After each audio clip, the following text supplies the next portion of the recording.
Morning, good afternoon, good evening to all the aspirants. कैसे हैं आप सभी? आई जस्ट होप कि आपने चैप्टर नंबर 1 बहुत अच्छे से रिवाइज कर लिया होगा और थोड़ा बहुत याद भी हो गया होगा। तो उसे कंटिन्यूटी में रखना, छोड़ मत देना उस चैप्टर को। उसके रिवीजन क्लास जितना हो सके बार बार खुद देखते रहो या फिर खुद से ही रिवाइज करते रहो, ठीक है। आज हम स्टार्ट करने वाले हैं chapter number 2, which is really very very practical chapter and very interesting as well. तो इस चैप्टर को हम पढ़ेंगे बहुत सारे प्रैक्टिकल एग्जाम्पल्स के साथ में, ठीक है। और ये चैप्टर इतना ज्यादा इंटरेस्टिंग होने वाला है ना, यू विल नॉट बिलीव, ये बहुत मस्त चैप्टर है। Chapter number 2, that is strategic analysis and external environment. उसके लिए सबसे पहले हम समझेंगे कि इन्वायरमेंट होता क्या है, ठीक है। तो इस चैप्टर को स्टार्ट हम कहाँ से करेंगे, इसकी टर्म्स को समझते हुए। टर्म्स में सबसे पहले हम समझेंगे कि आखिरकार इन्वायरमेंट का मतलब होता क्या है। इन्वायरमेंट जब आप पढ़ते हैं तो दो तरह का इन्वायरमेंट आप देखते हैं, एक होता है इंटरनल एनवायरमेंट और एक होता है एक्सटर्नल एनवायरमेंट, ठीक है। Internal environment and external environment. Internal environment मतलब कि जो ऑर्गेनाइजेशन के अंदर का इन्वायरमेंट है, मतलब कि ऐसे कुछ फैक्टर्स जिनके ऊपर ऑर्गेनाइजेशन का कंट्रोल होता है, जैसे कि ऑर्गेनाइजेशन की स्ट्रेंथ और वीकनेस, वो क्या है, ऑर्गेनाइजेशन के इंटरनल इन्वायरमेंट के फैक्टर्स हैं। मतलब कि इन सभी चीजों के ऊपर ऑर्गेनाइजेशन का खुद का कंट्रोल है और वो जैसे चाहे उनको उस तरह से यूज कर सकती है, चेंज कर सकती है। एक्सटर्नल इन्वायरमेंट क्या होते हैं, जो बाहर का इन्वायरमेंट है, ऑर्गेनाइजेशन के बाहर का, जिन फैक्टर्स के ऊपर ऑर्गेनाइजेशन का कंट्रोल नहीं होता है। ऑर्गेनाइजेशन अपने एक्सटर्नल इन्वायरमेंट के ऊपर कंट्रोल कैसे पाती है, अपने इंटरनल को यूज करके, ठीक है। तो मतलब एक्सटर्नल इन्वायरमेंट को रिस्पॉन्स देने के लिए ऑर्गेनाइजेशन को अपने अंदर डेवलपमेंट्स कुछ करनी पड़ती है, अपने इंटरनल इन्वायरमेंट के फैक्टर्स को उसे यूज करना पड़ता है, मॉडिफाई करना पड़ता है, ताकि वो एक कॉम्पिटिटिव एडवांटेज ले सके, ठीक है। तो हमने कहा एक्सटर्नल इन्वायरमेंट में होता क्या है। एक्सटर्नल इन्वायरमेंट के दो पार्ट्स होते हैं, एक होता है माइक्रो इन्वायरमेंट और एक होता है मैक्रो इन्वायरमेंट, ठीक है। तो सबसे पहले हमने क्या कहा, एनवायरमेंट के दो पार्ट्स होते हैं, इंटरनल एक्सटर्नल। अब इस एक्सटर्नल के दो पार्ट्स हैं, micro environment and macro environment, ठीक है जी। एक्सटर्नल इन्वायरमेंट में क्या आती हैं, अपॉर्चुनिटीज एंड थ्रेट्स। तो आपने पढ़ा होगा स्वॉट analysis, strength, weakness, opportunities and threats. स्वॉट एनालिसिस में स्ट्रेंथ एंड वीकनेस ये ऑर्गेनाइजेशन के इंटरनल पार्ट होते हैं, अपॉर्चुनिटीज एंड थ्रेट ये ऑर्गेनाइजेशन के एक्सटर्नल पार्ट होते हैं। और इन चारों चीजों का एनालाइज कंपनी करती है, ऑर्गेनाइजेशन करते हैं, कोई भी नया प्रोडक्ट या सर्विस मार्केट के अंदर इंट्रोड्यूस करने से पहले। तो strength and weakness, opportunities and threat, हम एक एग्जांपल के थ्रू समझते हैं कि ये होता क्या है। सबसे पहले हम करेंगे मैकडी का स्वॉट एनालिसिस। हम पढ़ते हैं कि भाई मैकडी ने कैसे अपना कोई भी नया बर्गर उसने इंट्रोड्यूस किया, तो क्या क्या उसकी स्ट्रेंथ थी, क्या क्या उसकी वीकनेस थी, क्या क्या उसको अपॉर्चुनिटीज दिख रही थी और क्या क्या उसको थ्रेट्स थी। तो उसके लिए सबसे पहले समझिए स्ट्रेंथ का मतलब क्या होता है, इनहेरेंट कैपेसिटीज। इनहेरेंट मतलब इंटरनल है ऑर्गेनाइजेशन की खुद की कैपेबिलिटीज, मतलब जो उसकी ताकत, जो उसकी क्षमता है। तो ऑर्गेनाइजेशन की जो इनहेरेंट कैपेबिलिटीज है, इंटरनल जो उसे बेनिफिट्स मिलते हैं, वो क्या होते हैं, हमारी उसकी strength. Weakness, inherent unfavourable conditions, मतलब कि जो भी ऑर्गेनाइजेशन के अंदर जो भी डेविएशंस है, इनहेरेंट डेविएशंस, जो भी ऑर्गेनाइजेशन के अंदर कुछ कमियां हैं, मतलब कोई सब्जेक्ट है जो मुझे नहीं आ रहा, खुद से ही नहीं आ रहा, तो मतलब क्या है, वो ऑर्गेनाइजेशन के अंदर की कमियां, that is the weakness of an organisation. अगर हम बात करते हैं एक्सटर्नल फैक्टर्स की, वो क्या होते हैं, अपॉर्चुनिटीज एंड थ्रेट्स। अपॉर्चुनिटीज में क्या आता है, आउटसाइड फेवरेबल कंडीशंस, मतलब ऑर्गेनाइजेशन के बाहर जो कंडीशंस ऑर्गेनाइजेशन को दिख रही हैं कि भाई हाँ कि आज अगर हम देखते हैं कि किसी प्रोडक्ट की ना बहुत ज्यादा डिमांड है बाहर मार्केट में, आउटसाइड वर्ल्ड में, तो उसको क्या बोल देते हैं कि भाई हमारे लिए ना हमें एक अपॉर्चुनिटी दिख रही है कि हम इस चीज को टैकल करके फर्स्ट मूवर एडवांटेज ले सकते हैं, और जिसकी वजह से सबसे ज्यादा प्रॉफिट क्या हुआ उसी ऑर्गेनाइजेशन का होगा जो कि उस एनवायरनमेंट के अंदर उस अपॉर्चुनिटी को कैप्चर कर देगी। इसी कारण की वजह से ऑर्गेनाइजेशंस क्या करते हैं, इन्वायरमेंटल एनालिसिस करती रहती है, टीम होती है पूरी जो कि इस इन्वायरमेंट के ऊपर पूरी सर्वेलेंस करते रहते हैं। इससे क्या होता है ना कि जैसे ही उन्हें लगा कि हाँ ये अपॉर्चुनिटी आने वाली है, तो वो क्या करते हैं, उसे ग्रैब करने की कोशिश करते हैं ताकि ऑर्गेनाइजेशन क्या कर सके, उस एडवांटेज को कोई और ले उससे पहले वो खुद ले। ठीक है, इसीलिए थ्रेट्स मतलब क्या होती है, आउटसाइड अनफेवरेबल कुछ सर्कमस्टांसेस या आउटसाइड अनफेवरेबल कुछ कंडीशंस, मतलब आउटसाइड वर्ल्ड में कुछ तो भी ऐसा हो रहा है जिसके वजह से ऑर्गेनाइजेशन के ऊपर कोई खतरा आ सकता है। लाइक फॉर एग्जांपल पॉलिटिकल कुछ चेंजेस हो गए, अब वो फेवरेबल भी हो सकते हैं, वो अनफेवरेबल भी हो सकते हैं। पॉलिटिकल चेंजेस होना पहले ही बताइए ऑर्गेनाइजेशन के अंदर का पार्ट है या बाहर का पार्ट है। लाइक कोई रूलिंग पार्टी थी वो चेंज हो गई, लीगल में कोई लॉज एंड रेगुलेशंस हमने चेंज कर दिए, अब वो फेवरेबल भी हो सकते हैं अनफेवरेबल भी। अगर हमें ऐसा लगता है कि उसके वजह से ऑर्गेनाइजेशन की आगे ग्रोथ होगी, उसके प्रोडक्ट की आगे और भी ज्यादा मार्केट शेयर बढ़ेगा, तो हम बोल देते हैं कि वो हमारे लिए अपॉर्चुनिटी है। भाई ये अगर चेंज हुआ ना, फटाफट से इस चेंज का एडवांटेज हमें लेना है, तो ऑर्गेनाइजेशन के लिए वो क्या होगी, उसके लिए अपॉर्चुनिटीज हो गई। लेकिन पॉलिटिक्स के अंदर अगर कुछ ऐसा चेंज आ जाता है जिसके वजह से ऑर्गेनाइजेशन को लगता है कि भाई मेरे प्रोडक्ट की डिमांड तो डिग्रेड हो जाएगी, गिर जाएगी, तो वो उनके लिए क्या बन गए, थ्रेट। लाइक प्लास्टिक का बैन होना, तो जितनी भी प्लास्टिक मैन्युफैक्चरिंग कंपनीज थी उनके लिए प्लास्टिक का बैन होना क्या था, एक थ्रेट बन गया। क्यों? क्योंकि भाई अभी तो वो प्लास्टिक की मैन्युफैक्चरिंग कर रहे थे, सारा का सारा बिजनेस ही उनका प्लास्टिक्स के ऊपर डिपेंडेंट था, ठीक है, लेकिन उसके बैन होने की वजह से ऑर्गेनाइजेशन के लिए थ्रेट क्रिएट हो गया ना, सारा धंधा ही बंद हो गया उनका। तो अगर हम बात करें सैनिटाइजर्स की, अभी कोरोना आया, कोरोना के आने की वजह से सैनिटाइजर्स की डिमांड इंक्रीज हो गई, जिसके वजह से जो सैनिटाइजर्स मेकिंग इंडस्ट्रीज थी उनके लिए वो क्या थी, एक अपॉर्चुनिटी। उन्हें दिख रहा था कि अगर हम आज सैनिटाइजर्स बनाते हैं, अगर हम आज मास्क बनाते हैं, तो हमारी कंपनी की ग्रोथ होनी ही पक्की है, तो वो उनके लिए क्या होगी, उनकी अपॉर्चुनिटीज। तो एक्सटर्नल इन्वायरमेंट के अंदर कुछ भी कंडीशंस होना, अगर वो फेवरेबल है तो ऑर्गेनाइजेशन के लिए वो अपॉर्चुनिटी, लेकिन अगर वो अनफेवरेबल है तो उनके लिए वो एक थ्रेट का काम करेगा। लेकिन अगर ऑर्गेनाइजेशन के अंदर कुछ है, मतलब किसी, मान लीजिए कोई भी, मैं एक सब्जेक्ट एसएम में बहुत परफेक्ट, तो मेरे लिए वो क्या है, मेरी स्ट्रेंथ, लेकिन उसी दूसरी जगह मैं देखूं कि मुझे तो टैक्स में ना थोड़ी सी तो है दिक्कत, वैसे मुझे पोस्टिंग में है, तो मान लीजिए पोस्टिंग में ना यार समझता ही नहीं हो क्या रहा है, तो मतलब पोस्टिंग मेरे लिए क्या है, मेरी वीकनेस है, कि वो मेरी खुद की कमी है कि मुझे पोस्टिंग नहीं आती। ठीक है, तो ये हमारा क्या हो जाता है कि ऑर्गेनाइजेशन के अंदर अगर कुछ है, लाइक किसी भी ऑर्गेनाइजेशन है और अभी क्या होता है, डिजिटल रोबोटिक्स का जमाना बहुत ज्यादा है, तो ऑर्गेनाइजेशन के अंदर का प्रॉपर फंड्स की अवेलेबिलिटी है, तो वो उनके लिए उनकी स्ट्रेंथ है कि भाई उनके पास प्रॉपर फंड्स है, जब चाहे वो अपनी टेक्नोलॉजी को अपग्रेड कर लेंगे और इस चीज का वो एडवांटेज ले लेंगे।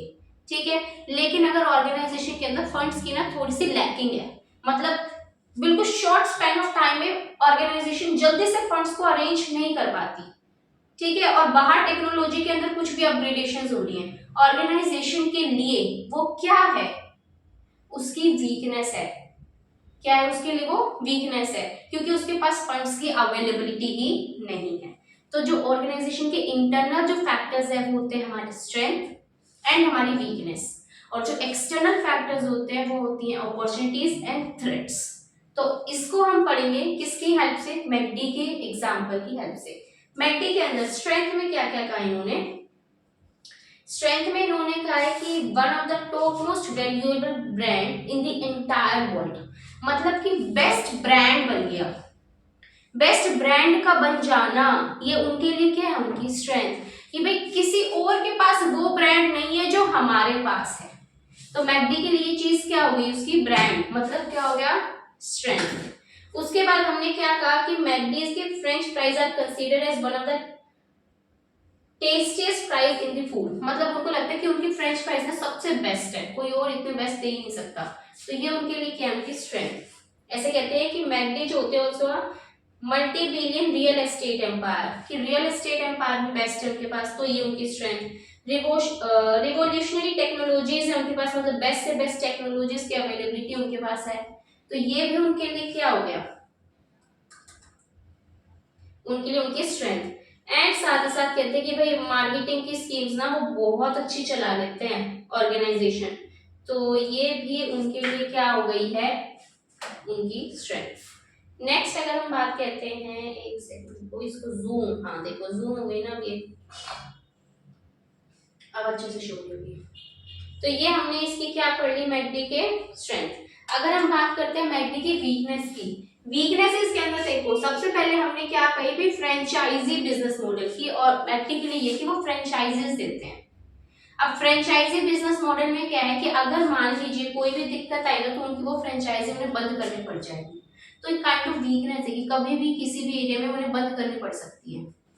दूसरा, इंटरप्शंस इन सप्लाई चेन में दिक्कत आ रही है भाई, अगर प्रॉपरली सप्लाई नहीं हो पाएगा इनपुट्स का या आउटपुट का, तो सारा का सारा अंदर का मैकेनिज्म ही बिगड़ जाएगा, तो ये उनकी वीकनेस है कि भाई उनकी सप्लाई चेन मैनेजमेंट ना अच्छे से नहीं हो पाती।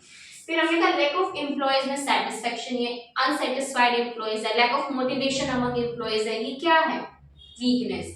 उसके बाद हमने कहा उनका जो ब्रेकफास्ट का मेन्यू है ना, वो इतना बेस्ट नहीं है, उसके अंदर इतना वो चार्म नहीं है, तो ये नेगेटिव पब्लिसिटी बहुत होती है, तो ये हमारा क्या होता है, उनकी वीकनेस।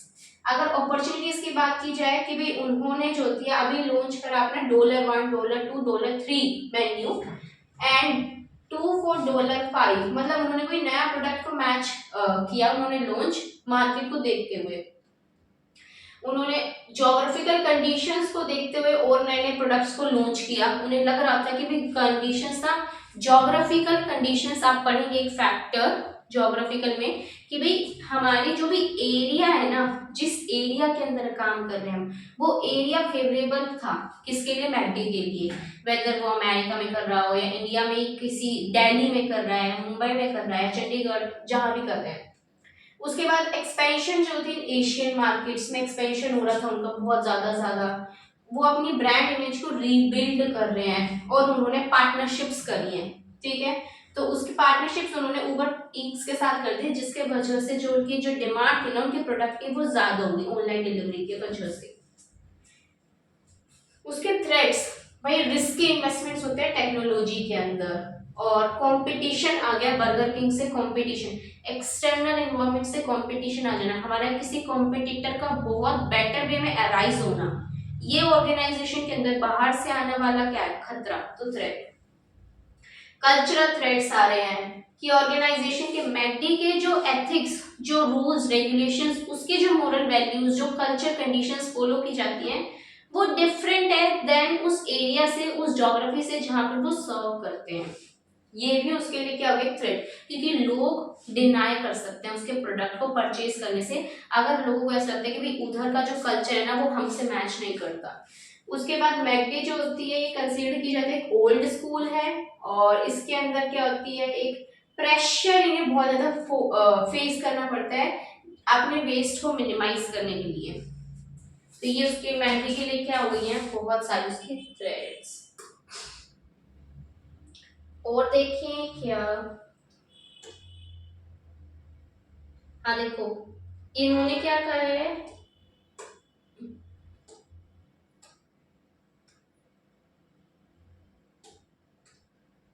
कि मैकडी में ना मोर हेल्थ कॉन्शियस कस्टमर्स ना बहुत हेल्थ कॉन्शियस हो गए, तो ये उनके लिए क्या है बताइए, थ्रेट है, क्योंकि बाहर के लोग अभी आजकल हेल्थ कॉन्शियस हो गए, तो वो क्यों इतना तला हुआ खाना खाएंगे ना, तो इसके लिए क्या हो गया। उसके बाद ग्लो इकोनॉमिक के अंदर रिसेशन आ गया, मंदी आ गई, अभी तुम अपना प्रोडक्ट बेचोगे हाई प्राइसेस के ऊपर, तो कोई परचेज क्यों करेगा, क्योंकि लोगों के हाथ में इनकम ही नहीं है। और इसके अंदर हमने क्या कहा, वही कॉम्पिटिटर का राइज हो जाना, चाहे लोकल चाहे हमारे अब्रोड से। तो ये हमारा क्या था भाई, हमारा स्वॉट एनालिसिस होता क्या है उसके बारे में हमने पूरा देख लिया। स्वॉट स्ट्रेंथ, वीकनेस, अपॉर्चुनिटी, थ्रेट। और ये हमने क्यों पढ़ा, क्योंकि हमारे इन एक ऑर्गेनाइजेशन के अंदर दो तरह के इन्वायरमेंट का उसे पढ़ना पड़ता है, एक होता है इंटरनल इन्वायरमेंट, एक होता है एक्सटर्नल। इंटरनल के अंदर होते हैं उसके स्ट्रेंथ एंड वीकनेस, और एक्सटर्नल के अंदर होती है उसकी अपॉर्चुनिटीज एंड थ्रेट्स। ये इन्होंने कहा है कि इन्वायरमेंट के अंदर अपॉर्चुनिटीज एंड थ्रेट्स हमारे एक्सटर्नल में होती है, एंड स्ट्रेंथ एंड वीकनेस हमारे इंटरनल इन्वायरमेंट के अंदर देखने को मिलती है। उसी तरह से इन्होंने कहा कि जो हमारा एक्सटर्नल इन्वायरमेंट होता है ना, उसके दो पार्ट्स होते हैं। किसके दो पार्ट्स हमने देखे, एक्सटर्नल इन्वायरमेंट के इन्होंने कहा दो पार्ट्स होते हैं एक्सटर्नल इन्वायरमेंट के। एक होती है हमारी एक्सटर्नल, एक होता है माइक्रो इन्वायरमेंट और एक होता है मैक्रो इन्वायरमेंट। एक्सटर्नल के दो पार्ट्स माइक्रो एंड मैक्रो। अभी माइक्रो क्या होता है, मैक्रो क्या होता है, ये समझिए। माइक्रो इन्वायरमेंट मतलब क्लोज पेरिफेरी, पेरिफेरी मतलब एरिया, कनेक्टेड एरिया, इसके मतलब स्मॉल एरिया, इमीडिएट पेरिफेरी जो भी होती है ना ऑर्गेनाइजेशन की, उसको बोला जाता है माइक्रो इन्वायरमेंट। माइक्रो इन्वायरमेंट मतलब फैक्टर तो आउटसाइड द ऑर्गेनाइजेशन है, पार्ट तो एक्सटर्नल इन्वायरमेंट का ही है, लेकिन ये वो ग्रुप ऑफ लोग हैं जो कि ऑर्गेनाइजेशन के बहुत क्लोज है। हमने कहा इमीडिएट पेरिफेरी, इमीडिएट पेरिफेरी मतलब इमीडिएट एरिया, मतलब ये ऑर्गेनाइजेशन तो उसके बिल्कुल जो पास के लोग होते हैं ना, वो इसके अंदर आ जाते हैं माइक्रो में। मतलब ये वो फैक्टर्स होते हैं जो डायरेक्टली इन्फ्लुएंस करते हैं किसी भी ऑर्गेनाइजेशन की वर्किंग को डेली बेसिस के ऊपर। माइक्रो और इंटरनल इन्वायरमेंट में कुछ कंफ्यूजन हुई कि भाई इंटरनल भी तो वही है जो ऑर्गेनाइजेशन के अंदर है और डेली अफेक्ट करता है उसकी वर्किंग के ऊपर, रेगुलर बेसिस के ऊपर डायरेक्टली, और माइक्रो में फर्क ये है कि इंटरनल इन्वायरमेंट के जो फैक्टर्स होते हैं ना ऑर्गेनाइजेशन का, उनके ऊपर कंट्रोल होता है, लेकिन जो माइक्रो इन्वायरमेंट के फैक्टर्स होते हैं ना ऑर्गेनाइजेशन का, उनके ऊपर कंट्रोल नहीं होता है, फिर भी वो ऑर्गेनाइजेशन की वर्किंग को डायरेक्टली रेगुलर बेसिस के ऊपर इंपैक्ट करते हैं। जैसे कि ऑर्गेनाइजेशन के सप्लायर्स, उसके कस्टमर्स, ठीक है, उसके सेट ऑफ कॉम्पिटिटर्स, उसके मार्केटिंग इंटरमीडिएरीज लाइक ब्रोकर्स वगैरह, जो हमारे एजेंसीज हो गई जो हमारा माल बेचने के लिए आते हैं, ये सभी लोग कौन है, ऑर्गेनाइजेशन के माइक्रो इन्वायरमेंट का पार्ट है।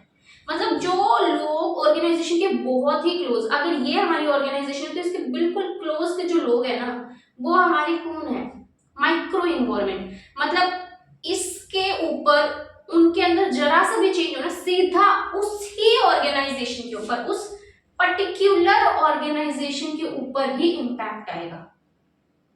लाइक अगर रिलायंस इंडस्ट्रीज के जो कस्टमर्स हैं, रिलायंस इंडस्ट्रीज के कस्टमर के अंदर अगर कुछ चेंजेस आते हैं तो वो उसी इंडस्ट्री के ऊपर अफेक्ट करेंगे ना, किसी टाटा ग्रुप वगैरह को तो जाकर इम्पैक्ट करेंगे नहीं। तो माइक्रो इन्वायरमेंट के फैक्टर्स वो फैक्टर्स होते हैं जो कि इस ऑर्गेनाइजेशन के बहुत ही ज्यादा स्मॉल एरिया में, क्लोज एरिया में, इंटरमीडिएट, इमीडिएट पेरिफेरी के अंदर आते हैं। इनका डायरेक्टली उसी पर्टिकुलर ऑर्गेनाइजेशन के ऊपर इंपैक्ट आता है रेगुलर बेसिस के ऊपर। वो हमारा कौन सा इन्वायरमेंट होता है, micro environment, that is a part of external environment. तो क्या कहा, स्मॉल एरिया है, इमीडिएट पेरिफेरी है, जो कि डायरेक्टली एंड रेगुलरली इंपैक्ट डालता है उस ऑर्गेनाइजेशन के ऊपर, जैसे कि suppliers, consumers, marketing intermediaries, set of competitors, ये क्या है, माइक्रो इन्वायरमेंट का पार्ट है। ये अफेक्ट करते हैं कंपनी की वर्किंग को डायरेक्ट एंड रेगुलर बेसिस पे। तो इसके अंदर हमें किन किन इश्यूज को एड्रेस किया जाता है, हमें एड्रेस करने होते हैं कुछ इश्यूज। वो क्या है, मतलब एम्प्लॉयज किसी भी फर्म के, उनके कैरेक्टरिस्टिक्स और वो कैसे ऑर्गेनाइज्ड हैं। एम्प्लॉयज हमारी ऑर्गेनाइजेशन का एक बहुत ही ज्यादा क्रूशियल पार्ट होता है, और अगर एम्प्लॉयज के अंदर चेंजेस आ जाते हैं ना, उनकी कैरेक्टरिस्टिक्स के अंदर अगर कुछ भी चेंजेस आते हैं, मतलब उनके way of behaviour, way they talk, they walk, they perform their activities, अगर उसके अंदर कुछ भी चेंजेस आ जाते हैं ना, तो उसके वजह से उस ऑर्गेनाइजेशन के ऊपर बहुत ज्यादा इम्पैक्ट आता है। उसके बाद हमने कहा उसका कस्टमर बेस क्या है, हमने फाइनेंस कैसे वो रेज करते हैं, डेट से, इक्विटी से, कैसे कितना रेज करते हैं, क्योंकि हम कहते हैं आइडियल प्रोपोर्शन हमारा क्या होता है 2:1 debt upon equity. Debt equity ratio में आइडियल कितना होता है 2:1। तो इसलिए हमने कहा कि भाई ये चीज ना अफेक्ट करती है कि उसके डिबेंचर होल्डर्स कितना है, कि कहाँ कहाँ से उसने बोरिंग्स किया है, उसने इक्विटी से कितना रेज किया है, उसने प्रेफरेंस से कितना रेज किया है। तो फाइनेंस किन किन बेस के थ्रू उन्होंने फाइनेंस को रेज किया है, कौन के सप्लायर्स, जो रॉ मटेरियल प्रोवाइडर्स हैं, अगर वो ही कुछ डिफॉल्ट कर देंगे तो ऑर्गेनाइजेशन की वर्किंग के ऊपर तो इम्पैक्ट आने ही वाला है। क्योंकि अगर रॉ मटेरियल नहीं आएगा तो ऑर्गेनाइजेशन प्रोसेस करके फिनिश प्रोडक्ट कैसे बनाएगी, फिनिश प्रोडक्ट नहीं बनेगा तो मार्केट में प्रोडक्ट ही नहीं जाएगा, ऑर्गेनाइजेशन तो गई। और कम्युनिटी मतलब जिस एरिया में ऑर्गेनाइजेशन काम करती है, लाइक उसकी म्यूनिसिपल अथॉरिटीज का क्या कुछ कंट्रोल है ऑर्गेनाइजेशन पे, एंड उसके कॉम्पिटिटर्स।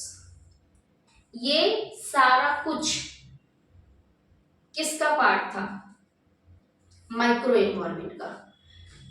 दूसरा फैक्टर क्या होता है हमारे एक्सटर्नल एनवायरनमेंट का, वो होता है मैक्रो एनवायरनमेंट। आपने इसके अंदर पढ़ा होगा पहले पेस्टल एनालिसिस। पेस्टल एनालिसिस ये कहाँ पढ़ा जाता है, मैक्रो एनवायरनमेंट के अंदर आता है पेस्टल एनालिसिस। मतलब political, economic, social, technological, legal और इन्वायरमेंटल, ये होता है इसके अंदर। सोशल के अंदर हम सोशियो कल्चरल भी बोल देते हैं। तो ये हमारे जो 6 फैक्टर्स होते हैं ना, ये किसका पार्ट होते हैं, मैक्रो इकोनॉमिक का पार्ट होते हैं ये 6 फैक्टर्स। ऑर्गेनाइजेशन के बाहर के फैक्टर्स हैं, मतलब एक्सटर्नल इन्वायरमेंट के हैं, जो कि उस ही पर्टिकुलर ऑर्गेनाइजेशन के ऊपर उस इंडस्ट्री में इम्पैक्ट नहीं डालती है। ये वो फैक्टर्स होते हैं, अगर इनके अंदर कुछ चेंजेस आए ना तो उस इंडस्ट्री के अंदर जितनी भी ऑर्गेनाइजेशंस है सभी के ऊपर इम्पैक्ट आने वाला है, किसी एक पर्टिकुलर इंडस्ट्री के ऊपर इम्पैक्ट नहीं आएगा। लाइक अगर हमारे जो होती है कुछ भी लॉज एंड रेगुलेशंस चेंज हो जाते हैं अबाउट द एफएमसीजी को लेकर, तो उस एफएमसीजी इंडस्ट्री के अंदर जितनी भी ऑर्गेनाइजेशन सर्व कर रही है ना, उन सभी के ऊपर चेंजेस आएंगे, क्योंकि सभी को लॉज एंड रेगुलेशंस तो फॉलो करने पड़ते हैं। तो अगर हमारी कोई लीगल अमेंडमेंट आ जाती है, सभी को उस अमेंडमेंट को फुलफिल करना मस्ट है। तो ऐसे फैक्टर्स जिनके चेंज होने पर सभी ऑर्गेनाइजेशंस के ऊपर इम्पैक्ट आता है विद इन दैट इंडस्ट्री और इनफैक्ट आउटसाइड दैट इंडस्ट्री, वो हमारे क्या होते हैं, macro environmental factors. Macro environment उसे बोल दिया जाता है। तो देखो इसके अंदर हमने क्या कहा कि इसके अंदर आता क्या क्या है, इकोनॉमिक, सोशियो कल्चरल, ई से हो गया हमारे इकोनॉमिक, सोशियो कल्चरल हो गया, टेक्नोलॉजिकल हो गया, पॉलिटिकल हो गया, लीगल हो गया, और आगे आपको देखने को मिलेगा एक इन्वायरमेंटल भी होता है। तो वो इन्वायरमेंट इंक्लूड करता है उन फैक्टर्स को जो कि आउटसाइड होते हैं, जिनके वजह से threats and opportunities and threats arise होते हैं किसी भी ऑर्गेनाइजेशन के अंदर। क्योंकि अपॉर्चुनिटीज एंड थ्रेट्स कहाँ से आती है, एक्सटर्नल एनवायरनमेंट से, और मैक्रो एनवायरनमेंट किसका पार्ट है, एक्सटर्नल एनवायरनमेंट का ही एक पार्ट है। और उसके हमने कहा कुछ फैक्टर्स ये सारे हुए हैं। नेक्स्ट, ये जो एक्सटर्नल इन्वायरमेंट है ना, ये हमारा किन से बनता है, कुछ लोगों से बनता है, टीम से, ऑर्गेनाइजेशन से, एजेंसी से, जो कि अफेक्ट करते हैं एंटिटी को। ये कुछ नहीं था। देखो सबसे पहले आप समझिए डेमोग्राफिक इन्वायरमेंट आखिरकार होता क्या है।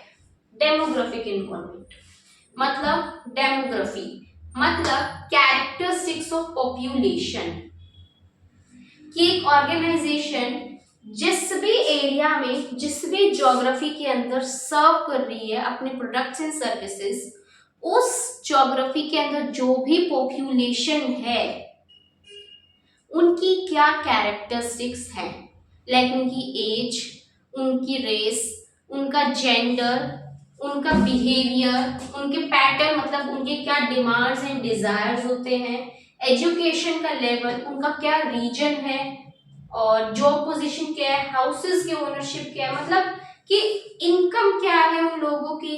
ठीक है, तो ये सभी क्या होती है कि उस पॉपुलेशन के कैरेक्टरिस्टिक्स को पढ़ना, जिस डेमोग्राफी, जिस ज्योग्राफी, जिस एरिया के अंदर ऑर्गेनाइजेशन सर्व करती है। लाइक कोई भी ऑर्गेनाइजेशन, मैकडी अमेरिका की ही ओरिजिनल कंपनी है, वो तो सीधी सी बात है, हमें पता है। और उसके बाद हमने क्या कहा, वो इंडिया में भी सर्व कर रही है। तो अगर वो स्टडी करेगी अमेरिका की जो भी पॉपुलेशन है उसके बारे में, और जब वो इंडिया में आते तो इंडिया की जो भी पॉपुलेशन है उसके बारे में वो स्टडी करेगी। ठीक है, तो एंटिटी के लिए दोनों जगह की स्टडी करना जरूरी है, क्योंकि अलग ग्रुप ऑफ लोगों की कैरेक्टरिस्टिक्स अमेरिका में है और अलग ग्रुप ऑफ कैरेक्टरिस्टिक्स लोगों की है किसके अंदर, इंडिया के अंदर। तो जिस भी ज्योग्राफी के अंदर ऑर्गेनाइजेशन सर्व करती है ना, उधर जो लोग हैं, उस ज्योग्राफी के अंदर जो लोग हैं, उन पॉपुलेशंस की कैरेक्टरिस्टिक्स, मतलब भाई उनका इनकम कितना है, कि अगर आपको लगता है कि भाई एवरेज इनकम ना ज्यादा है लोगों की, पॉपुलेशंस की, तो फिर उस सिचुएशन में वो अपने प्रोडक्ट के प्राइसेस को रेज कर सकते हैं ना। तो इन सभी चीजों का ना इम्पैक्ट आता है ऑर्गेनाइजेशन के कॉस्ट के ऊपर, उसके प्राइसेस के ऊपर, उनकी क्वालिटीज क्या उसे मेंटेन करनी है। ठीक है, ये इन सभी चीजों के ऊपर ना इम्पैक्ट आएगा। लोगों की इनकम ज्यादा है, मतलब अपने प्राइसेस को रेज कर सकते हैं, तो उनकी प्रॉफिटेबिलिटी के ऊपर इम्पैक्ट आएगा कि नहीं आएगा, आएगा। जेंडर, मतलब क्या है कि भाई फीमेल ग्रुप ज्यादा है या मेल ग्रुप ज्यादा है, तो उसी के हिसाब से वो अपने प्रोडक्ट्स देंगे ना। अगर मान लीजिए अमेरिका में हम मान लेते हैं कि फीमेल ग्रुप ज्यादा है, तो वो उधर उन्हीं से रिलेटेड जो होते हैं प्रोडक्ट्स को लॉन्च करेंगे।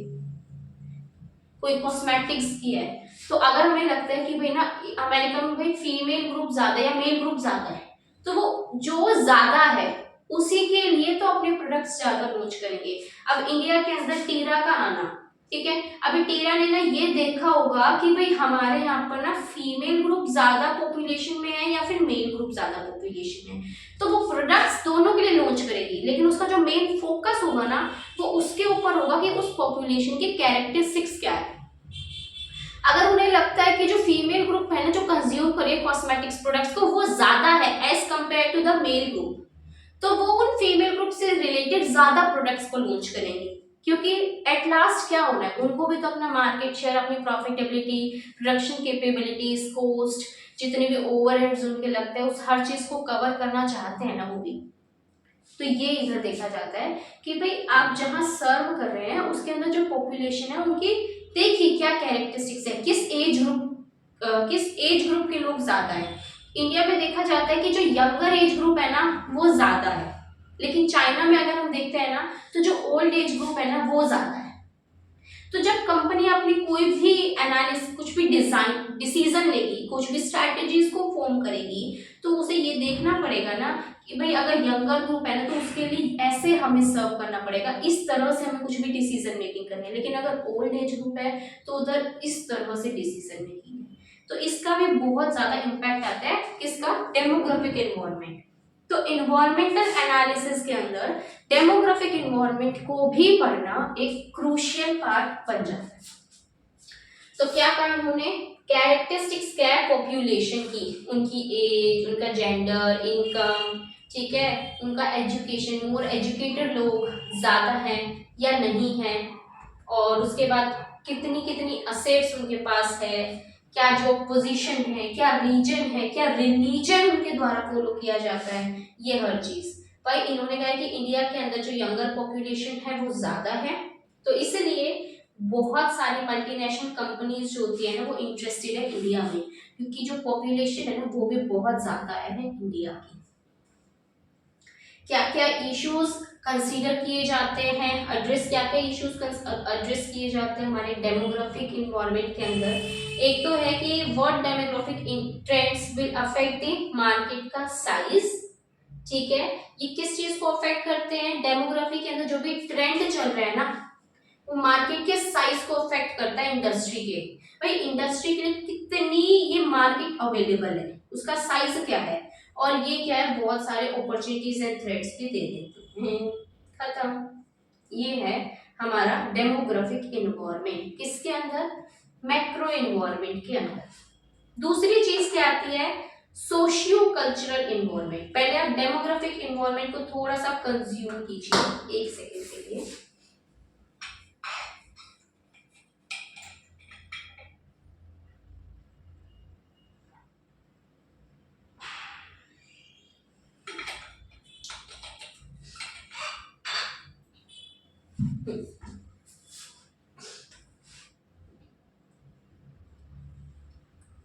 सोशियो कल्चरल इन्वायरमेंट के अंदर क्या आता है, मतलब कि सोसाइटी के कल्चर को देखा जाता है कि क्या वैल्यूज, क्या बिलीफ सिस्टम इस सोसाइटी के अंदर फॉलो किया जाता है, क्या हमारे इनके अंदर एथिक्स हैं। ठीक है, तो किसी भी ऑर्गेनाइजेशन को जब किसी सोसाइटी में सर्व करना है ना, तो उसके लिए इस चीज को जानना जरूरी है कि भाई क्या कल्चर का पैटर्न ये ऑर्गेनाइजेशन फॉलो, ये सोसाइटी फॉलो करती है। क्योंकि अगर ऑर्गेनाइजेशन का प्रोडक्ट कुछ ऐसा है जो कि उनके कल्चर के साथ कॉन्फ्लिक्ट में है ना, तो लोग कभी भी उस प्रोडक्ट की डिमांड करेंगे ही नहीं। तो ऑर्गेनाइजेशन को सोशियो कल्चरल इन्वायरमेंट का एनालिसिस करना जरूरी है, क्योंकि सोशियो कल्चरल इन्वायरमेंट में हमने क्या देखा, उनके वैल्यूज क्या है, उनका बिलीफ सिस्टम क्या है, क्या रिलीजन वैल्यूज है, मतलब रिलीजियस प्रैक्टिसेस क्या क्या फॉलो की जाती हैं उस इन्वायरमेंट के अंदर। साथ ही साथ हम क्या देखते हैं कि भाई हमारी ऑर्गेनाइजेशन के अंदर ट्रेडिशन क्या है, क्या ट्रेडिशन फॉलो करते आ रहे हैं। हमारे कुछ ऐसे ट्रेडिशन होते हैं जो पीछे से चलते आ रहे हैं और हम उन्हें चेंज नहीं करना चाहते हैं। मतलब कुछ कुछ तो ऐसे हैं जो हमें पता नहीं, मतलब क्या इनका क्या लॉजिक है नहीं पता, बस चलते आ रहे हैं, भाई आगे भी हम उन्हें फॉलो करते रहेंगे। तो अगर कुछ ऐसा प्रोडक्ट उन्होंने लॉन्च कर दिया या उन्होंने कुछ ऐसी प्रैक्टिसेस ऑप्ट करी किसने, ऑर्गेनाइजेशन में, जो हमारे कल्चर्स या हमारे जो वैल्यूज जो बिलीव्स हैं हमारे, मतलब जो चीजें हमने मान रखी भाई हाँ ये तो ऐसा ही होगा, और उसके कॉन्फ्लिक्ट में वो आ जाती हैं। ठीक है, वो आपस में जो होते हैं कोइंसाइड है, तो फिर उस सिचुएशन में हम क्या, कोइंसाइड नहीं करती अगर, तो उस सिचुएशन में हम क्या करेंगे, उस प्रोडक्ट की डिमांड ही नहीं करेगी सोसाइटी। ऑर्गेनाइजेशन की प्रोडक्ट की डिमांड नहीं होगी तो वो प्रोडक्ट की डिमांड गिर जाएगी, क्या हो, उसकी कॉस्ट बढ़ेगी, नुकसान होगा, प्रॉफिट कुछ आएगा ही नहीं। तो इसीलिए आप अगर जब भी इन्वायरमेंटल एनालिसिस करते हैं ना एक्सटर्नल इन्वायरमेंट में, आपको ये देखना जरूरी होता है कि सोशियो एंड कल्चरल इन्वायरमेंट कैसा है, क्या प्रैक्टिसेस फॉलो की जाती है, भाई उनका क्या मॉरल वैल्यूज है उनकी, कि ये वैल्यूज तो हर्ट होनी ही नहीं चाहिए। मतलब अगर मान लीजिए आप किसी ऐसे सोसाइटी के अंदर सर्व कर रहे हैं जहाँ पे लोग जो होते हैं प्योर वेजिटेरियंस लोग हैं, तो उधर अगर आपने अपना कुछ भी मैकडी ने मान लीजिए वो नॉन वेज प्रोडक्ट, उधर उसने बर्गर्स को अपनी ब्रांच खोल दी, तो वहां तो भाई उसके आने ही नहीं है प्रोडक्ट, लोग भड़क जाए तो वो अलग बात है ना। तो ये बात होता है कि भाई आप जहाँ सर्व कर रहे हैं ना, तो वहां देखिए इंडिया के अंदर जैसे कि हमारा बहुत ही ज्यादा ट्रेडिशंस को तो बहुत फॉलो किया जाता है, सेट ऑफ मोरल वैल्यूज बहुत ज्यादा है, तो हमें इस चीज का एनालिसिस करना अति आवश्यक हो जाता है। तो क्या ट्रेडिशंस हैं, क्या वैल्यूज, क्या बिलीव्स उन्होंने बनाए हुए हैं, कितना लेवल ऑफ लिटरेसी कितना है, क्या एथिकल स्टैंडर्ड्स क्या है, सोसाइटी किस कंडीशन क्या है, क्या स्टेट है, कंडीशन क्या है सोसाइटी की। ठीक है भाई, आपके अगर आप उस सोसाइटी की स्टेट को कंडीशंस को नहीं देखेंगे ना, तो फिर आपका जो प्रोडक्ट है वो सूटेबल नहीं होगा, मतलब वो उनकी डिजायर्स उनकी एस्पिरेशंस को फुलफिल ही नहीं कर पाएगा। तो इसलिए बोल देते हैं कि इधर हमारी ये चीज कितना एक्सटेंट ऑफ स्ट्रेटिफिकेशन उनका है, ठीक है ना, कि कॉन्फ्लिक्ट्स वगैरह कैसे किस वे में अराइज हो जाते हैं किसी भी सोसाइटी के अंदर, तो हमारे लिए जरूरी होता है जानना। दूसरी चीज ये होती है कि जो आपने सोशियो कल्चरल इन्वायरमेंट देखा और जो डेमोग्राफिक इन्वायरमेंट देखा, आपस में दोनों बिल्कुल अलग है। क्यों? क्योंकि डेमोग्राफिक इन्वायरमेंट में उस पॉपुलेशन की कैरेक्टरिस्टिक्स को देखा गया है कि किस किस तरह के वो लोग हैं, मतलब क्या उनकी एज है, क्या उनका एजुकेशन, डिग्री ऑफ एजुकेशन कितनी है उनकी, उनकी इनकम क्या है, जेंडर क्या है, ये सब चीजें हमने देखी। लेकिन सोशियो कल्चरल में हमने क्या देखा, क्या उनके वैल्यूज, उनके बिलीफ सिस्टम्स क्या क्या हैं।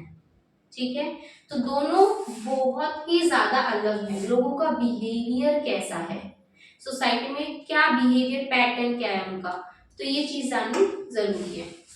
यही बार बार कह रहे हैं कि भाई वैल्यूज, बिलीव्स, नॉर्म्स क्या है सोसाइटी में, किस तरह से इंडिविजुअल्स एंड ऑर्गेनाइजेशन आपस में इंटर रिलेटेड हैं। तो आपके जो कोर बिलीव्स है ना किसी सोसाइटी के, वो परसिस्टेंट होने चाहिए।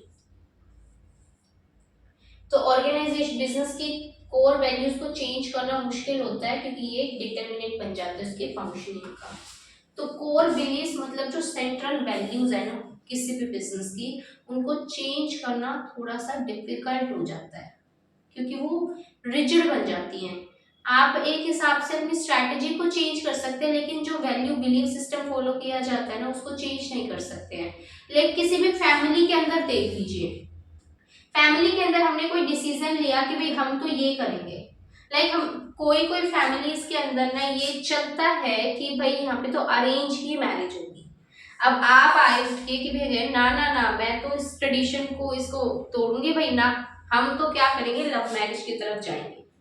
तो जो बिलीफ चलता आ रहा था आपके ग्रैंडफादर का, फादर का, उसको आप अचानक से ब्रेक नहीं कर सकते हैं। तो कल्चर जो होता है हमेशा ओवररूल करता है, वो एक काइंड ऑफ रिजिड हो जाता है। उसको वो कोर वैल्यूज है भाई आपके घर की ना, वो कोर वैल्यूज है कि भाई हमारे यहाँ ये सब अलाउड नहीं है। ठीक है, तो उन चीजों को चेंज करना मुश्किल हो जाता है, इसलिए आपको अपनी स्ट्रैटेजी को चेंज करना पड़ेगा। जब भी तो हम कहते हैं कि ऑर्गेनाइजेशन की स्ट्रैटेजी उसके कल्चर के साथ में होनी चाहिए। ठीक है, तो ये तो ऑर्गेनाइजेशन की खुद की बात होगी, लेकिन जिस सोसाइटी में ऑर्गेनाइजेशन अपने प्रोडक्ट को सर्व कर रही है ना, उस सोसाइटी के कल्चर के साथ भी उसकी प्रोडक्ट मैच करना चाहिए, अदरवाइज लोग डिमांड ही नहीं करेंगे आपके प्रोडक्ट की। आपने अगर जाकर कहा ना घर पे ना भाई हम तो इस अरेंज की को ट्रेडिशन को तोड़ेंगे, डंडे पड़ने और आपने घर से बाहर जाना है। नेक्स्ट हमारा इन्वायरमेंट होता है दैट इज इकोनॉमिक इन्वायरमेंट। क्या ये थर्ड पार्ट है, थर्ड कंपोनेंट है किसका, मैक्रो इन्वायरमेंट का। इसके अंदर क्या देखा जाता है, बाइंग हैबिट्स देखी जाती है, किसकी, हमारे कंज्यूमर की, हमारे बिजनेसेस की। बिजनेसेस की बाइंग हैबिट्स मतलब, कंज्यूमर्स की बाइंग हैबिट्स मतलब, इकोनॉमी मतलब ओवरऑल जो इकोनॉमी सिचुएशंस चल रही है बिजनेस के अंदर, ओवरऑल इकोनॉमिक सिचुएशंस किसी भी बिजनेस के चारों ओर, जैसे कि रीजनल, नेशनल, ग्लोबल, इसका इम्पैक्ट आता है सप्लाई के ऊपर, इनपुट के, आउटपुट के, कॉस्ट के। ठीक है, मतलब इकोनॉमिक एनवायरनमेंट आपने पढ़ी होगी इकोनॉमिक्स। इकोनॉमिक्स के अंदर हम क्या पढ़ते थे कि भाई हमारी क्या कंडीशन चल रही है मार्केट की, मतलब लोगों का बाइंग पैटर्न क्या है, उनका कंज्यूमिंग पैटर्न क्या है, ये किसके अंदर आता है, इकोनॉमिक इन्वायरमेंट के अंदर आ जाता है। मतलब कि अगर हम देखें लोकल लेवल के ऊपर, नेशनल लेवल के ऊपर या फिर ग्लोबल लेवल के ऊपर, तो जो भी कुछ कंडीशन चल रही है, इकोनॉमिकल कंडीशंस क्या चल रही है, मतलब कि भाई डिमांड पैटर्न क्या है उनका, उनका सप्लाई का पैटर्न क्या चल रहा है। अभी डिमांड ज्यादा है सप्लाई से, तो हम बोलते थे ना अगर एग्रीगेट डिमांड ज्यादा है एग्रीगेट सप्लाई से, तो क्या आता है, इन्फ्लेशन आ जाता है। तो इकोनॉमी के अंदर क्या सिचुएशन चल रही है, इन्फ्लेशन की सिचुएशन चल रही है या रिसेशन की। अगर हम देख लेते हैं ये इन्होंने क्या कहा, buying habits of consumer and businesses. अगर हम कहते हैं कि भाई अगर हमारी एग्रीगेट डिमांड जो है ना वो कम है लेकिन सप्लाई बहुत ज्यादा है, तो मतलब क्या होगा, डिफ्लेशन आ जाएगा, रिसेशन आ जाएगा। तो वो क्या होगी, रिसेशन होना, इकोनॉमी की कंडीशन क्या है। अगर इन्फ्लेशन है तो बिजनेसेस के अंदर जो भी स्ट्रैटेजीज बनाई जाती हैं प्रोडक्ट्स एंड सर्विसेज को सर्व करने के लिए वो अलग होंगी इन केस ऑफ रिसेशन की सिचुएशन में जो भी स्ट्रैटेजीज बनाई जाती है। तो इसलिए जब भी हम एक्सटर्नल एनवायरनमेंट का एनालिसिस करते हैं ना, तो ये चीज जानना जरूरी है कि आपके इकोनॉमी के अंदर क्या कुछ चल रहा है। भाई कई बार ऐसा होता है कि स्टेगनेंट इकोनॉमी है, बस स्थिर है, कुछ भी ऊपर नीचे हिला डुला नहीं हो रहा है। इन्फ्लेशन बहुत तेजी आ रही है, प्राइसेस हाइक कर रहे हैं बहुत ज्यादा। तो प्राइसेस जब हाइक कर रहे हैं ना, तो लोग उस टाइम पे क्या होता है, लोगों के हाथों में इतनी आरबीआई क्या होता है, कुछ सर्कुलेशन कुछ कंडीशंस पर लगाता है ताकि वो लोगों के हाथ में से उस पैसे को ले सके। इनकम इतनी ज्यादा हो रही है कि भाई डिमांड पे डिमांड किए जा रहे हैं, सप्लाई हो नहीं रही, तो उस इनकम को एब्जॉर्ब करने के तरीके सोचे जाते हैं। लाइक टैक्स रेट हमने बढ़ा दिए, या गवर्नमेंट की सिक्योरिटीज हमने बाहर सेल आउट कर दिया आरबीआई ने, ताकि उन लोगों के पैसे को एब्जॉर्ब किया जा सके। ठीक है। और रिसेशन के अंदर क्या होगा कि लोगों के हाथ में पैसा ही नहीं है, तो पैसे को लाने की सोची जाएगी। तो पैसे का होना ना होना ये बिजनेस के ऊपर इम्पैक्ट डालेगा या नहीं डालेगा, क्योंकि अल्टीमेटली उनको तो अपना प्रोडक्ट देना है in exchange of some consideration, है ना, कोई pro quo consideration, something in return, otherwise contract ही नहीं हो पाएगा, ये हमने पढ़ा। तो हमें क्या करना है, तो उसी लिए इनको ये जानना जरूरी है कि भाई इकोनॉमी के अंदर क्या चल रहा है, इन्फ्लेशन है, डिफ्लेशन है, रिसेशन है, स्टेगनेंट इकोनॉमी है, और हमारे भाई कंज्यूमर्स किस प्रोडक्ट की कितनी ज्यादा डिमांड कर रहे हैं, उनका कंज्यूमिंग पैटर्न अभी क्या चल रहा है, वो क्या बिहेवियर उनका चल रहा है किसी भी प्रोडक्ट को लेकर। तो ये सभी चीजें किसका पार्ट होती है, इकोनॉमिक इन्वायरमेंट का पार्ट होती है। और इसका अल्टीमेट इम्पैक्ट किसके ऊपर आएगा, उनके प्रॉफिट के ऊपर, उनकी कॉस्ट के ऊपर, उनकी प्रोडक्शन कैपेसिटीज के ऊपर, किस तरह की क्वालिटीज वो देंगे, उनकी अवेलेबिलिटी, अवेलेबिलिटी मतलब कि कितने रिसोर्सेज उनके पास है, पहली चीज। दूसरी, वो कितना अपना प्रोडक्ट या सर्विसेज प्रोवाइड कर सकते हैं लोगों को। ये सभी किसका पार्ट है, इकोनॉमिक इन्वायरमेंट का। नेक्स्ट चीज हमने कहा इकोनॉमिक इन्वायरमेंट बताता है कि स्ट्रेंथ एंड साइज क्या है मार्केट की, वही कि भाई मार्केट कैसी है आपकी, मार्केट का साइज क्या है। कि हमने कहा ना कि भाई ग्लोबलाइजेशन होने की वजह से मार्केट का साइज बढ़ गया, मतलब कंपनीज को ज्यादा बड़ी मार्केट मिलने लगी। तो इकोनॉमी की कंडीशंस में ये भी तो होगा ना कि भाई क्या साइज चल रहा है इस मार्केट का। अगर बूम चल रहा है तो साइज अलग होगा, लेकिन अगर हमारा रिसेशन चल रहा है तो साइज क्या हो, अलग होगा। और यही चीज अफेक्ट करके स्ट्रेंथ भी क्रिएट करती है मार्केट के अंदर। बस यही बात इन्होंने हमें बताई है इकोनॉमिक इन्वायरमेंट के अंदर।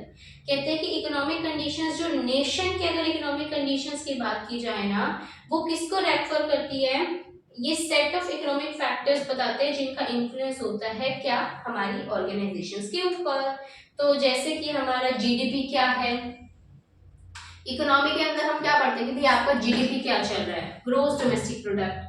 आपकी पर कैपिटा इनकम क्या है, पर कैपिटा इनकम का मतलब क्या होता है, जो नेशनल इनकम है उसे डिवाइड कर दिया जाता है पॉपुलेशन से। तो इससे पता चलता है कि पर हेड के पास कितनी इनकम है। तो उस इनकम का होना ये भी तो किसके ऊपर इन्फ्लुएंस करेगा, एंटिटी के ऊपर, ऑर्गेनाइजेशन के ऊपर। कि भाई मार्केट क्या, कौन कौन सी मार्केट्स है प्रोडक्ट्स एंड सर्विसेज के लिए, कैपिटल कितना है, फॉरेन एक्सचेंज रिजर्व क्या है, फॉरेक्स रेट क्या चल रहा है ना। उसके बाद हमारे भाई स्ट्रेंथ क्या है कैपिटल मार्केट की, इंटरेस्ट रेट क्या है। इंटरेस्ट रेट किसके ऊपर इम्पैक्ट डालेगा, उनकी बोरोइंग कैपेसिटी के ऊपर। अगर मान लीजिए कि बैंक्स ने इंटरेस्ट रेट को बढ़ा दिया तो उनके लिए जो उनकी बोरोइंग कॉस्ट थी वो बढ़ जाएगी, वो बढ़ जाएगी तो वो इन्वेस्टमेंट क्या करेंगे, कम करेंगे। कम इन्वेस्टमेंट करेंगे तो कम प्रोडक्ट्स एंड सर्विसेज जो होती है मार्केट के अंदर आएंगी। ये पूरी साइकिल कहाँ से बनी, इकोनॉमिक इन्वॉल्वमेंट। मतलब क्या होता है, इकोनॉमी का एक पार्ट है ना, आपने पढ़ा कि इंटरेस्ट रेट का चेंजेस होना, तो उस चीज को स्टडी करना भी ना, हमारा एनालाइज करना जरूरी हो जाता है ऑर्गेनाइजेशन के लिए। डिस्पोजेबल इनकम क्या है, मतलब वो इनकम जो हम खर्च कर सकते हैं, जो हमारे हाथ में है खर्च करने के लिए, वो होते हैं डिस्पोजेबल इनकम। अनएम्प्लॉयमेंट, इन्फ्लेशन, ये सारी चीजें हमने किसकी पढ़ी, इकोनॉमिक इन्वायरमेंट। नेक्स्ट क्या आता है, political and legal environment. Political conditions क्या चल रही हैं एंड लीगल कंडीशंस हमारी क्या चल रही हैं, उसका भी एक सिग्निफिकेंट इम्पैक्ट आता है किसी भी बिजनेस एंटिटी के ऊपर। इसलिए जब भी एंटिटी इन्वायरमेंटल एनालिसिस के ऊपर आती है ना, तो वो political and legal analysis environmental का जरूर करती है। क्या पॉलिटिकल एंड लीगल में आप मतलब क्या समझते हैं?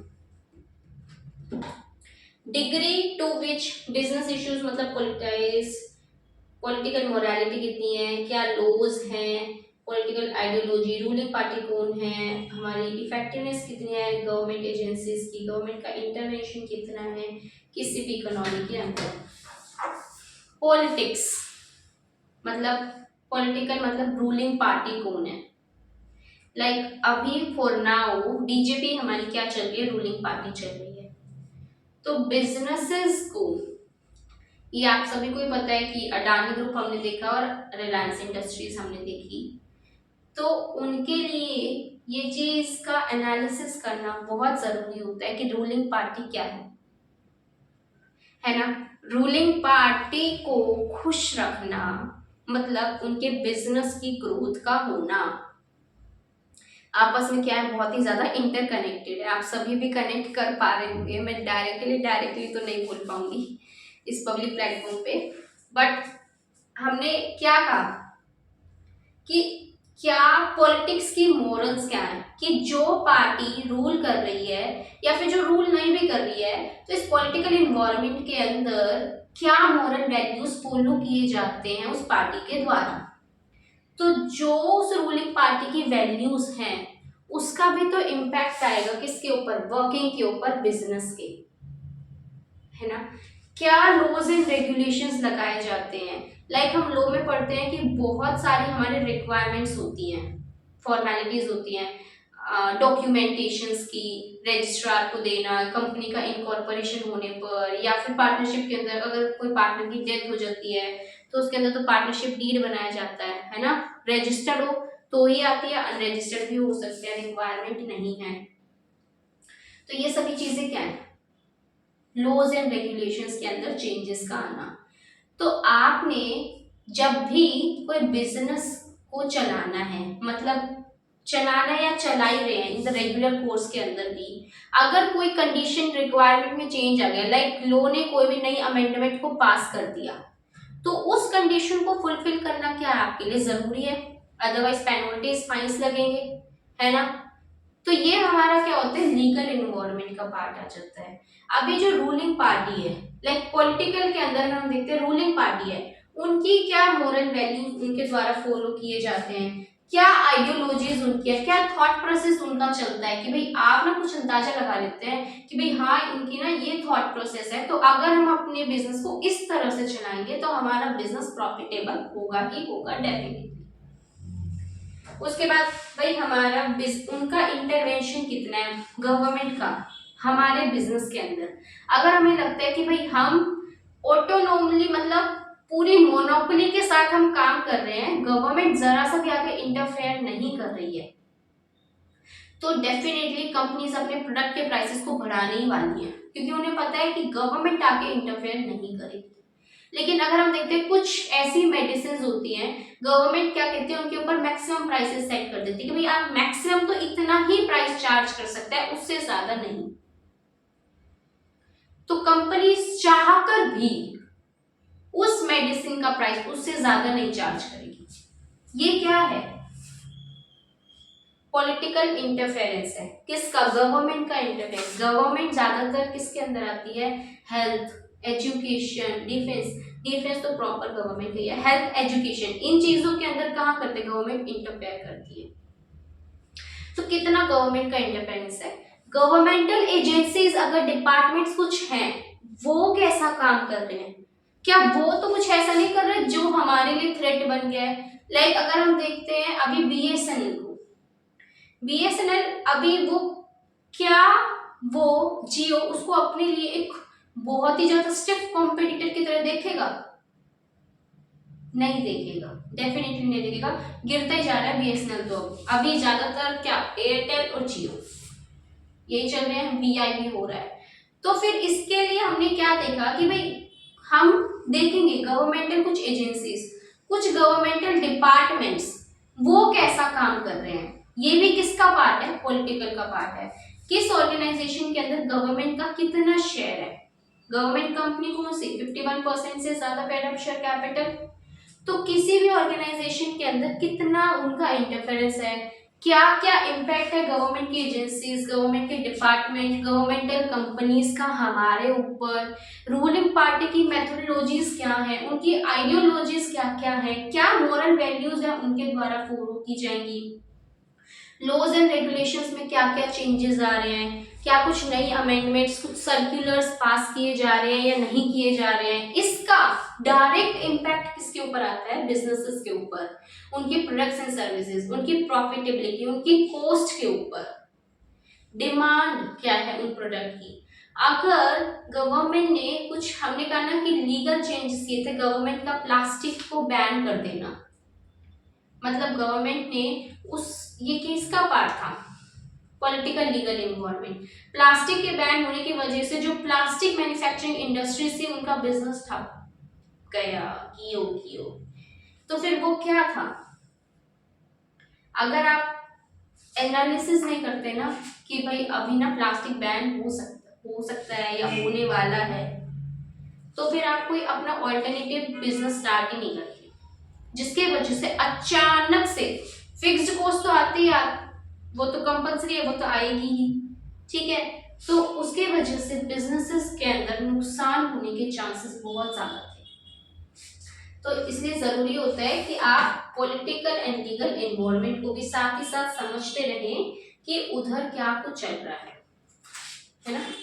नेक्स्ट कहते हैं कि बिजनेसेस जो होते हैं वो कंट्रोल किए जाते हैं गवर्नमेंट की पॉलिसीज से, क्योंकि गवर्नमेंट की पॉलिसीज को फुलफिल करना इज मस्ट, कि किस तरह के type of government running of a country, किस तरह से गवर्नमेंट इस कंट्री को रन कर रही है, क्या क्या चेंजेस आ रहे हैं रेगुलेटरी फ्रेमवर्क के अंदर, टैक्सेस, ड्यूटीज, टैक्स रेट का बढ़ना कम होना, एक्साइज ड्यूटीज हो गई हमारी, जीएसटी का इंट्रोडक्शन होना, ठीक है, 2017 में जीएसटी का आना, ये भी क्या था, पॉलिटिकल, ठीक है।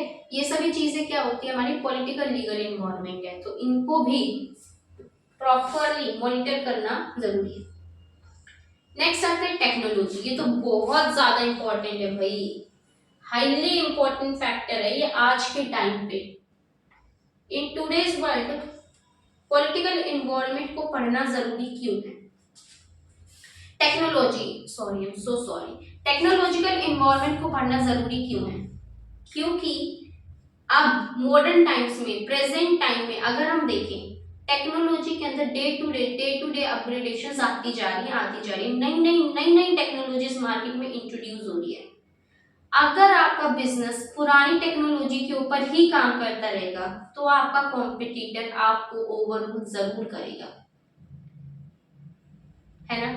तो इसका बेस्ट एग्जांपल क्या है, नोकिया, बेस्ट एग्जांपल मुझे तो लगता है, क्योंकि नोकिया ने टेक्नोलॉजी के अंदर चेंज होने के साथ साथ ना अपने अंदर चेंज किया ही नहीं, उन्होंने इस चीज को एनालाइज करना जरूरी ही नहीं समझा कि भाई इन्वायरमेंट के अंदर ना टेक्नोलॉजिकल इन्वायरमेंट को देखो, उसके अंदर चेंजेस आ रहे हैं, आपके कॉम्पिटिटर्स अराइज हो रहे हैं और वो नई टेक्नोलॉजीज को अडॉप्ट कर रहे हैं, उन्होंने इस चीज को समझना जरूरी नहीं समझा, जिसके वजह से क्या हुआ कि जो उनका नोकिया फोन था वो वही कीपैड वाला ही रह गया, लेकिन लोगों ने को क्या था, स्मार्टफोन एंड्रॉयड आने लगे, उन्होंने क्या करा, शिफ्ट करा, और आज क्या है पता है, वो बंद, किस वजह से, क्योंकि उन्होंने टेक्नोलॉजिकल इन्वायरमेंट को एनालाइज करना जरूरी नहीं समझा, उन्होंने इंपॉर्टेंस ये दी कि भाई हाँ, एक्सटर्नल इन्वायरमेंट के अंदर, मैक्रो इन्वायरमेंट के अंदर जो टेक्नोलॉजिकल इन्वायरमेंट है उसका भी बिजनेस के ऊपर बहुत ज्यादा इम्पैक्ट आता है। टेक्नोलॉजी की वजह से जो वे ऑफ कम्युनिकेशन था, way of delivery of products था, वो टोटली चेंज हो गया है। अभी हम देखते हैं कि एआई का बहुत ज्यादा हो रहा है कि भाई आगे जाकर तो कंप्लीट एआई आ जाएगा। तो अगर आप अपने ओल्ड प्रैक्टिसेस के ऊपर चलते रहेंगे ना, तो जो कंपनीज न्यू डेवलपमेंट्स करेंगी, नई टेक्नोलॉजीज को अडॉप्ट करेंगी, एआई के ट्रेंड को फॉलो करेंगी, तो जो आपका ओल्ड प्रैक्टिसेस हैं वो तो गिरने ही वाली है। तो इसलिए बोलते हैं कि टेक्नोलॉजिकल इन्वायरमेंट को पढ़ना भी जरूरी हो जाता है। हम देखते हैं आजकल कॉन्सेप्ट्स एआई तो बहुत है, मशीन लर्निंग, और हम क्या करते हैं कि हम किन्हीं भी प्रोडक्ट्स एंड सर्विसेज जो भी हम घर में यूटेंसिल्स यूज करते हैं उनके ऊपर भी हम इंटरनेट लगा देते हैं। लाइक गीजर रिमोट से होने लग गए, एसीज रिमोट से होने लग गई। ये सभी चीजें क्या है, टेक्नोलॉजी का पार्ट है। तो अगर आप टेक्नोलॉजीज को, इन्वायरमेंट को इम्पोर्टेंस नहीं देंगे तो बिजनेस का बंद होना बिल्कुल पक्का है। तो इसके अंदर आप एग्जाम्पल लिख सकते हैं नोकिया।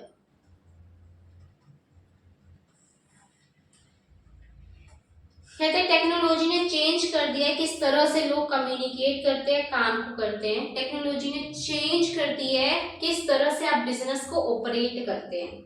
इसका एग्जांपल क्या है कि हम देखते हैं कार्स आजकल किस तरह से बनती है, रोबोट्स बनाते हैं। तो ये रोबोट्स का आना क्या है, टेक्नोलॉजी। हमने देखा कि जो टाटा के अंदर, जैसे टाटा के अंदर जो ऑटोमोबाइल प्लांट मैन्युफैक्चरिंग इंडस्ट्री है ना, वहां पर क्या होता है, रोबोट्स हैं वो बनाते हैं कार्स को। तो उनकी क्वालिटीज क्या होगी, बेटर होगी, स्पीड बेटर होगी, वेस्टेज ऑफ रिसोर्सेज कम होगा, प्रॉपर यूटिलाइजेशन ऑफ रिसोर्सेज होगा, ठीक है। और उसके बाद साथ ही साथ वो जो भी डिमांड अराइज होंगी उसको फटाफट से फुलफिल कर पाएंगे, जिसके वजह से मार्केट में उनका शेयर क्या होगा, बढ़ जाएगा। लेकिन अगर दूसरी तरफ हम किसी और एंटिटी को देखते हैं जो कि आज भी एम्प्लॉयज ही लगे हुए हैं, भाई ह्यूमन रिसोर्स ही लगा हुआ है उस चीज में, तो फिर क्या होगा आप ये बताइए। जो टेक्नोलॉजी वाली ड्राइवर थी उनका मार्केट शेयर बढ़ाते रहेंगे, उनके लिए उनका मार्केट का साइज बढ़ता रहेगा, और वो जो पुरानी प्रैक्टिसेस को ऑप्ट करने वाली कंपनी थी बंद हो जाएगी एक टाइम पे आने के बाद। मतलब उनको अपना वो सेगमेंट बंद करना ही पड़ेगा अगर बहुत ही ज्यादा लॉसेस अराइज हुए। तो टेक्नोलॉजी के वजह से ना the way you operate your business is also change. Technology ने कि किस तरह से वो अपने बिजनेस को चलाते हैं ना, ऑपरेट करते हैं, किस तरह से आपके बिजनेस की एक्टिविटीज कंडक्ट होती हैं, वो भी पूरी तरह से चेंज हो गई हैं। और ये इन्होंने आपके इन्वायरमेंट को भी बहुत ज्यादा बेनिफिट्स दिए हैं, क्योंकि टेक्नोलॉजी की वजह से पेपर वर्क कम हो गया है। हम देखते हैं digital signature, digital filing, electronic filing, ई फाइलिंग हम देखते हैं। तो उनके वजह से जो हमारे जो पेपर वर्क हमें आरओसी में जाना पड़ता था, सारे पूरी मोटी मोटी फाइल्स लेकर फिर जाके उनको देखते, पेपर इतनी ज्यादा इकट्ठे हो जाते थे जिसके वजह से हमारे इन्वायरमेंट के ऊपर इम्पैक्ट आ रहा था। लेकिन जब हमने डिजिटल स्टार्ट कर दिया, तो हम जब इलेक्ट्रॉनिकली उन्हें फाइल सबमिट करने लग गए, तो पेपर वर्क क्या हो गया, आपका कम हो गया।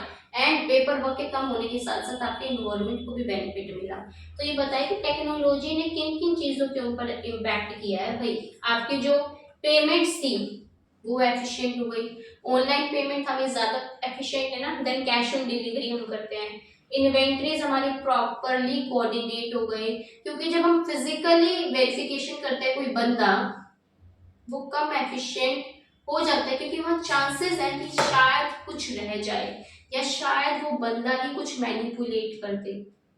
लेकिन अगर टेक्नोलॉजी को उधर इंट्रोड्यूस करते हैं तो चांसेस जो होते हैं ऑफ मैनिपुलेशन कम हो जाते हैं। हम ये नहीं कह रहे कि एलिमिनेट हो जाते हैं, रिड्यूस हो जाते हैं।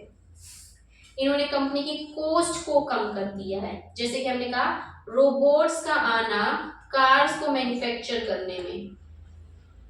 उसके बाद हमने कहा टाइम कम, वही सेम चीज, और कंपनी को मिलता है कॉम्पिटिटिव एडवांटेज। तो ये जो होती है, अगर आप टेक्नोलॉजी को, इन्वायरमेंट को आप देख रहे हैं और आपको लग रहा है कि इस टेक्नोलॉजी को ऑप्ट अगर मैं जल्दी कर लूंगा तो इसके वजह से मैं इस मार्केट को ज्यादा जल्दी कैप्चर कर सकते हैं, तो ये मेरे लिए काइंड ऑफ अपॉर्चुनिटी क्रिएट हो गई, first mover advantage I can take. ठीक है, अगर मैं क्या हूं, बहुत ही ज्यादा एक्टिव हूं इस टेक्नोलॉजिकल इन्वायरमेंट के सर्वेलेंस को करने में, इसका एनालिसिस करने में। भाई एआई बताया, मशीन लर्निंग और रोबोटिक्स, ऑटोमेशन आना। तो टेक्नोलॉजिकल टूल्स होते हैं कि आपके लिए थ्रेट्स भी हैं, आपके लिए अपॉर्चुनिटीज भी क्रिएट करते हैं। It depend the way you are analysing your technological environment. मैंने कहा था कि हमारा पेस्टल जो होता है एक टूल होता है किसका, मैक्रो इकोनॉमिक इन्वायरमेंट का, है ना। तो इन्होंने ये कहा कि सबसे पहले पेस्ट क्या होता है, paste political, economic, social, technological. और पेस्टल की बात की जाए तो political, economic, socio cultural, technological, legal and environmental. ये किसके पार्ट्स हमारे, पेस्टल के। सेम चीज की भी पेस्टल में आता क्या क्या है, पेस्टल एनालिसिस के की फैक्टर्स, भाई पॉलिटिकल, इकोनॉमिक, पी से हो गया हमारा पॉलिटिकल, ई से हमारा हो गया इकोनॉमिक, फिर हो गया social, technological, legal and then environmental. यहाँ हमारा क्या कंप्लीट होएगा, पेस्टल एनालिसिस कंप्लीट हो जाएगा, जो कि किसका पार्ट है, मैक्रो एनवायरमेंट का। पॉलिटिकल क्या कहा था कि पॉलिटिकल इंटरफेरेंस कितना है गवर्नमेंट का। कई बार कुछ ऐसे प्रोडक्ट्स होते हैं जो कि गवर्नमेंट चाहती है कि वो हम बनाएं, जैसे कि हमारे हो गए हेल्थ के लिए, एजुकेशन के लिए, कुछ ऐसे प्रोडक्ट्स जिनके ऊपर पब्लिक एज अ ग्रुप उनको बेनिफिट मिल रहा है, लाइक पार्क्स का बनाना, पार्क बना देना, पोर्ट्स बना देना, ठीक है, और हमारी स्ट्रीट लाइट्स वगैरह को लगाना। तो ये क्या होता है, public as a whole group को बेनिफिट देते हैं। तो इन तरह के प्रोडक्ट्स को गवर्नमेंट चाहती है कि आप ज्यादा से ज्यादा कंपनीज बनाएं, लेकिन वही ऑर्गेनाइजेशंस उस चीज को बनाना नहीं चाहती क्योंकि उधर उनकी प्रॉफिटेबिलिटी आती ही नहीं। तो पॉलिटिकल में हमने क्या देखा, how and to what extent, भाई गवर्नमेंट का इंटरफेरेंस कितना है आपकी एक्टिविटीज को लेकर, आपके बिजनेस की, कि कितना गवर्नमेंट भाई आके आप में ताका झांकी कर रही है, वो खुद आके चेंजेस करती है कि भाई ना ये प्रोडक्ट नहीं बनाना, ये बना। तो इस चीज का पॉलिटिकल फैक्टर हो जाता है कि गवर्नमेंट वांट्स, किस गुड को गवर्नमेंट प्रोवाइड करना चाहती है या वो प्रोवाइड करती है, किसको वो प्रोवाइड नहीं करना चाहते, लाइक अल्कोहल को नहीं प्रोवाइड करना चाहते, जिसके वजह से उसके ऊपर टैक्सेस भी बढ़ाते रहते हैं ताकि वो डीमोटिवेट कर सके अल्कोहल की प्रोडक्शन को। इनफैक्ट ये जो होती है गवर्नमेंट के लिए सबसे ज्यादा मेजर अर्निंग सेक्टर है,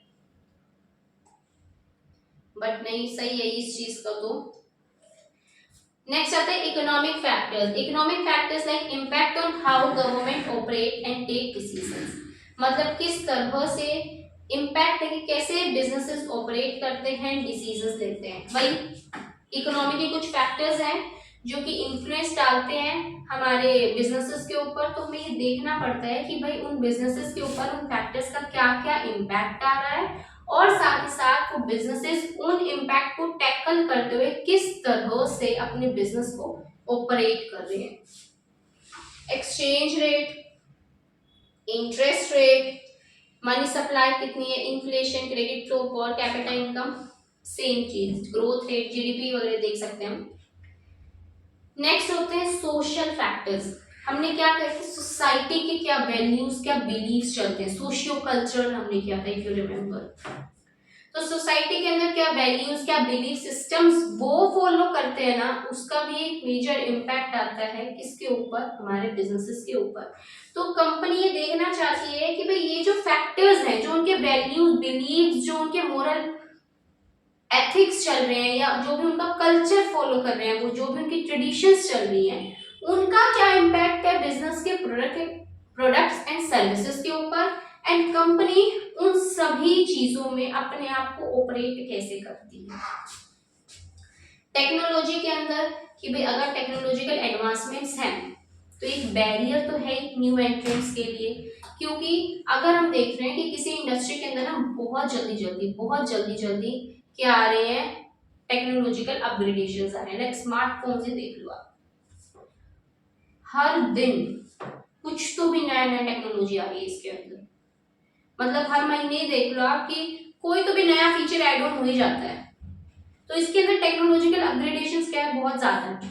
इसीलिए अगर कोई फर्म इस इंडस्ट्री के अंदर आना चाहिए ना, तो उसके लिए एक बैरियर है कि भाई वो सोचेगी कि मेरे पास अभी इनिशियली इतने फंड्स तो है नहीं कि हम डेली नई टेक्नोलॉजी को अडॉप्ट कर सकें। तो टेक्नोलॉजिकल जो फैक्टर्स है ना, ये भी क्या क्रिएट करते हैं, बैरियर क्रिएट कर देते हैं। तो एंट्री टू बैरियर होते हैं, मिनिमम एफिशिएंट प्रोडक्शन लेवल होते हैं, ये भी अफेक्ट करते हैं उनकी कॉस्ट एंड क्वालिटी के ऊपर। एंड लीगल, भाई हमने देखा लॉज एंड रेगुलेशंस क्या कुछ आ रहे हैं, लीगल रिक्वायरमेंट्स आपके ऊपर क्या क्या आ रहे हैं, क्या आपका रेगुलेटरी फ्रेमवर्क अडॉप्ट किया जा रहा है, क्योंकि जो रेगुलेटरी फ्रेमवर्क अडॉप्ट किया जाएगा इन इंडिया वो डिफरेंट होगा टोटली जो यूएसए में अडॉप्ट किया जाएगा। तो फिर आपको उस लीगल इन्वायरमेंट को पढ़ना भी क्या है, जरूरी है, क्योंकि उनकी रिक्वायरमेंट्स भी क्या है, अपनी अपनी है। तो ये कहते हैं कि इनका भी इम्पैक्ट आता है उसकी कॉस्ट के ऊपर, उसके प्रोडक्ट की डिमांड के ऊपर, उसके ईज ऑफ डूइंग बिजनेस के ऊपर। नेक्स्ट चीज जो आती है वो है इन्वायरमेंटल फैक्टर्स, मतलब कि हमारे इन्वायरमेंट के कुछ फैक्टर्स की बात की जा रही है। इन्वायरमेंट के अंदर हम क्या देखते हैं, बताइए। देखें, tourism, farming, insurance, growing awareness climatic change को लेकर एंड कैसे वो अफेक्ट करते हैं बिजनेसेस को, नई नई मार्केट्स का बनना। Environment as a whole, like अभी टूरिज्म का ना ट्रेंड चल रहा है, तो जो टूरिज्म ट्रैवलिंग एजेंसीज थी उनको ये दिख रहा है अभी इन्वायरमेंट क्या है, मतलब क्या कुछ चल रहा है भाई।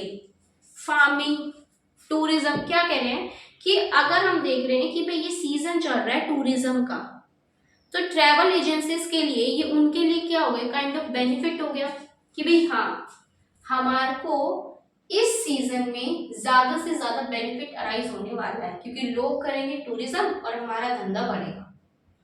तो इन्वायरमेंट के अंदर क्या चल रहा है भाई, इस वातावरण में क्या चल रहा है, क्लाइमेट में क्या चल रहा है, आप ऐसे बोल सकते हैं, उसका भी इम्पैक्ट आता है बिजनेसेस के ऊपर।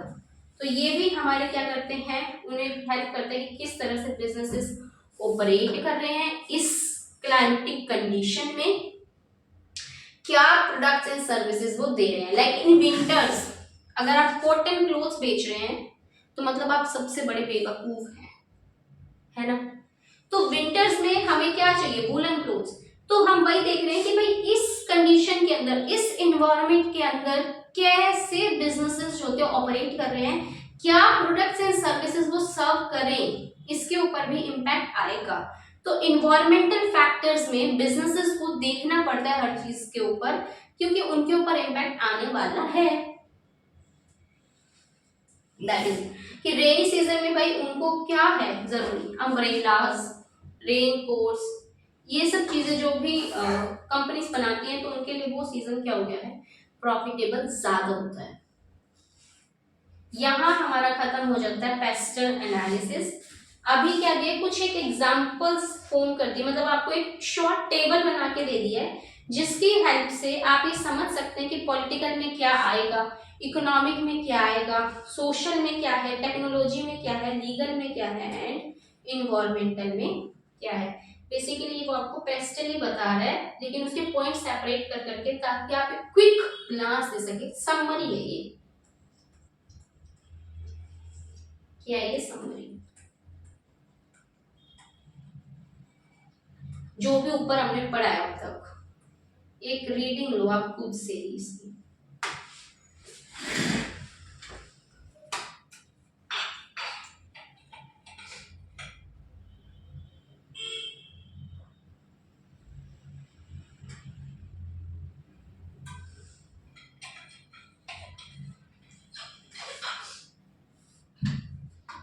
पॉलिटिकल के अंदर क्या आएगा, पॉलिटिक्स के अंदर स्टेबिलिटी कितनी है, मतलब वो फटाफट फटाफट चेंज होती है या स्टेबल है, कितनी स्टेबिलिटी, क्योंकि अगर चेंजेस आए तो आपको हर एक पॉलिटिकल पार्टी को अपने हिसाब से पटाना पड़ेगा, तो बार बार आपके भी चेंजेस होंगे। तो कितनी स्टेबिलिटी है भाई, क्योंकि अगर एक पॉलिटिकल पार्टी आती है और वो कितने समय तक रहेगी, तो जो उसकी मॉरल वैल्यूज हैं, जो आइडियोलॉजीज, जो मेथोडोलॉजीज किसी भी कंट्री को रन करने के लिए उन पॉलिटिकल पार्टी के द्वारा फॉलो की जाती है, तो बिजनेस उस पार्टी को अंडरस्टैंड करता है और उसी के हिसाब से अपने रूल्स एंड अपने जो भी स्ट्रेटेजिक डिसीजंस लेता है। तो अगर वो स्टेबल हैं तो वो कहते हैं कि भाई हाँ इस इतने टाइम तक ना हमारी ये रन करेंगी, लेकिन अगर वो चेंज हो रही है बहुत ही जल्दी जल्दी, तब क्या होगा, उनके लिए दिक्कत होगी ना। तो उन्हें ये समझना जरूरी है कि पॉलिटिकल स्टेबिलिटी कितनी है, क्या प्रिंसिपल्स क्या है, उनकी टैक्सेशन पॉलिसीज क्या है, क्या क्या रेगुलेटरी बॉडीज है, गवर्नमेंट की क्या पॉलिसीज है, गवर्नमेंट के क्या टर्म्स एंड कंडीशंस है, और कितने ट्रस्ट एरियाज है हमारे पॉलिटिकल लीडर्स के, कि क्या क्या ट्रस्ट वाले एरियाज है ना उनके। इकोनॉमिक कंडीशन सेम, इकोनॉमी की क्या सिचुएशन चल रही है, इन्फ्लेशन है, डिफ्लेशन है, बूम है, क्या है। उसके बाद मार्केट के ट्रेड साइकिल्स क्या है, हम पढ़ते हैं ना बिजनेस साइकिल, क्या था, इन्फ्लेशन, बूम, रिसेशन, और ये नीचे क्या आता है, ट्रो डिक्लाइन, कुछ ऐसा होता है ना, वो बिजनेस साइकिल की बात हो रही है। उसके बाद हमने क्या की, स्पेसिफिक इंडस्ट्री के कुछ फैक्टर्स, इंडस्ट्रियल फैक्टर्स की बात की है। हमारे एंड यूजर्स, कस्टमर्स कौन है, कस्टमर्स का भी तो इम्पैक्ट आएगा ना। हम आपने एक चीज पढ़ी हुई, consumers are different from the customers, तो ये वही बात कर रहे हैं। उसके बाद interest and exchange rate, inflation क्या है, अनएम्प्लॉयमेंट क्या है, स्ट्रेंथ क्या है, कंज्यूमर की स्पेंडिंग स्ट्रेंथ का मतलब क्या जानते हैं आप, कंज्यूमर की स्पेंडिंग की स्ट्रेंथ का मतलब बताइए। मतलब डायरेक्टली वो बताना चाह रहे हैं उनकी इनकम, ठीक है। उसके बाद हमने कहा सोशल, सोशल में क्या, लाइफस्टाइल क्या है, डेमोग्राफिक्स, उनका एटीट्यूड, क्या ब्रांड इमेज है उनके लिए, क्या ब्रांड, मतलब हम बोलते हैं ना किसी भी ब्रांड को लेकर कई बार कस्टमर्स के दिमाग में लॉयल्टी आ जाती है, तो ये क्या है, सोसाइटी का ये एक फैक्टर है, सोशल फैक्टर है ये। उसके बाद कंज्यूमर का बाइंग पैटर्न, एथिक्स, रिलीजन्स, उनके परसेप्शन से है। बहुत आसान है, आप खुद रीडिंग ले लेना, जो ना आए समझ पॉइंट को कमेंट सेक्शन में पिन कर देना, मतलब डाल देना, मैं उसका रिस्पॉन्स दे दूंगी तभी के तभी। टेक्नोलॉजी के अंदर में रिप्लेसमेंट्स कितनी जल्दी जल्दी होते हैं आपकी टेक्नोलॉजीज के अंदर। उसके बाद मैच्योरिटी टेक्नोलॉजी की, मैन्युफैक्चरिंग, इनोवेशन, टेक्नोलॉजी के लाइसेंसिंग वगैरह।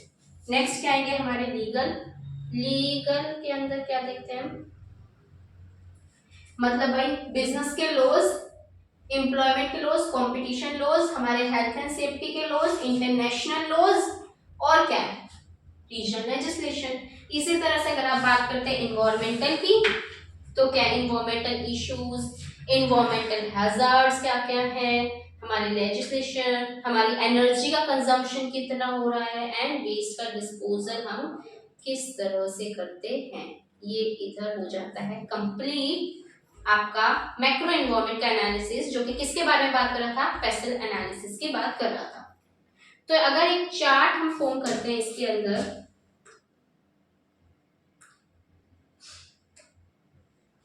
हमने क्या कहा कि जो हमारा इन्वायरमेंट है, तो ऊपर ही बनना है, जहां शुरुआत हुई इस टॉपिक की।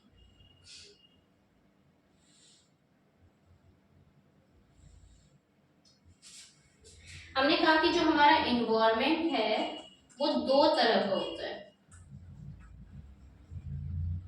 एक होता है इंटरनल और एक होता है हमारा एक्सटर्नल, ठीक है। हमने कहा इंटरनल एक्सटर्नल के अंदर दो पार्ट्स आते हैं, एक तो होता है आपका माइक्रो और एक होता है हमारा मैक्रो। और एज अ होल अगर देखा जाए ना तो कुछ फैक्टर्स इनके अंदर आ जाते हैं। सबसे पहले इंटरनल के अंदर हम क्या देखते हैं, उसकी स्ट्रेंथ एंड उसकी वीकनेस। लेकिन अगर हम एक्सटर्नल की बात करें तो उसके अंदर क्या आती हैं, उसके लिए अपॉर्चुनिटीज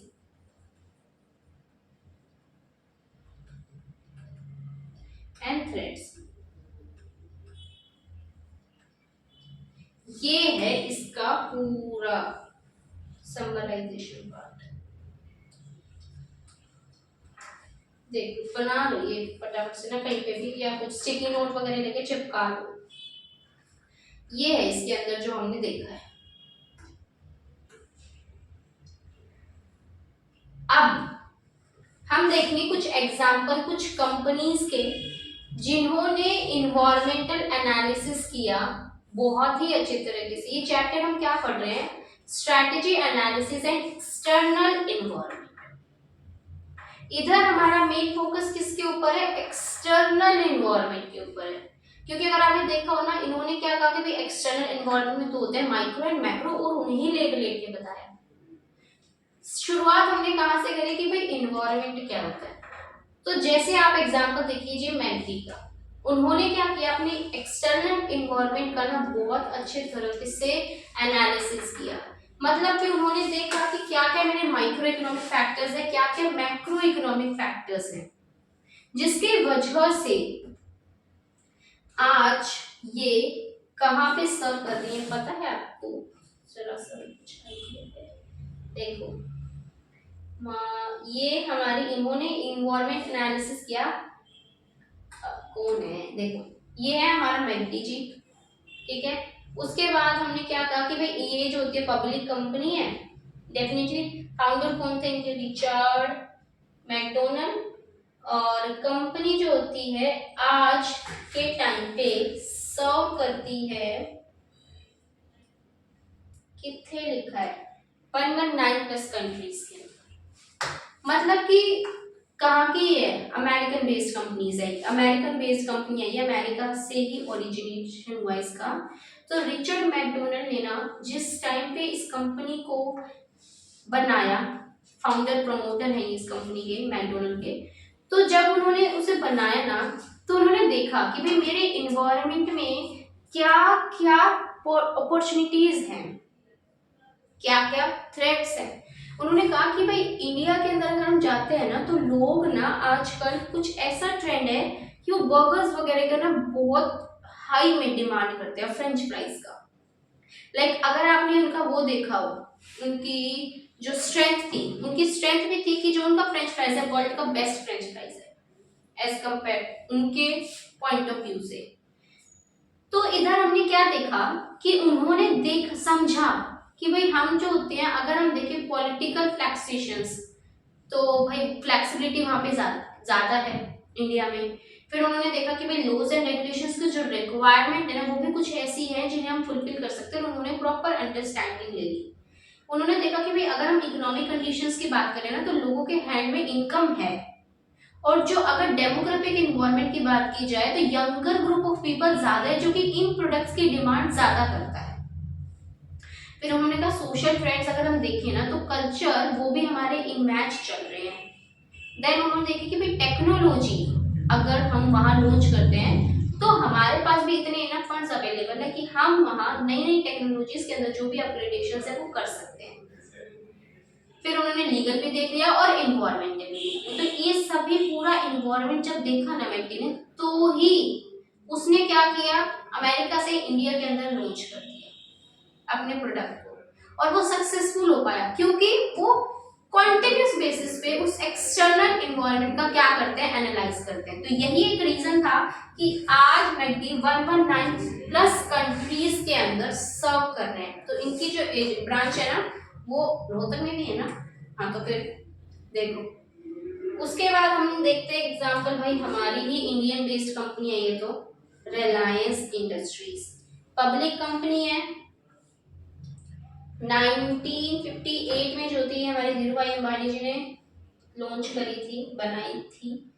और आज जो होती है इसके ओनर मुकेश अंबानी जी 50.39% की बोलो 15.39% स्टेक है।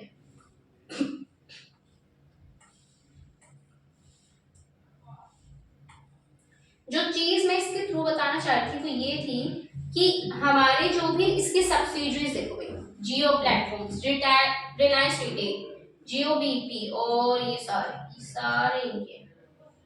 तो मेन चीज इधर क्या थी कि आज जैसे कि जियो का लॉन्च होना बहुत पहले हो गया, फिर उसके बाद टीरा का तो अभी रिसेंट लॉन्च हो जाना, उसके बाद उन्होंने क्या करा, रिलायंस फ्रेश को हटा के जियो मार्ट का आ जाना।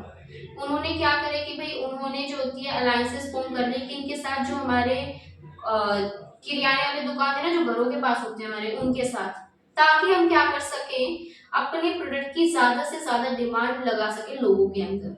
उन्होंने देखा कि भाई इंडिया के अंदर लोग ना ज्यादा कंफर्टेबल किस चीज में होते हैं कि कोई घर आके उन्हें मांग दे जाए, मतलब घर पे मैसेज किया कि भाई हमें ये चाहिए और घर पे आके मांग जाए। अगर आपने देखो ना व्हाट्सएप पे भी पॉपअप हो जाता है एक उनका जियो का एक ऑप्शन, तो उस ऑप्शन के अंदर आप लिख के भेज रहे ये हम चाहिए, हमें पेमेंट का मैकेनिज्म भी आ गया, तो वो पे क्योंकि उन्होंने किसके साथ कर ली भाई बातचीत, फेसबुक के साथ, जिसका क्या है व्हाट्सएप है।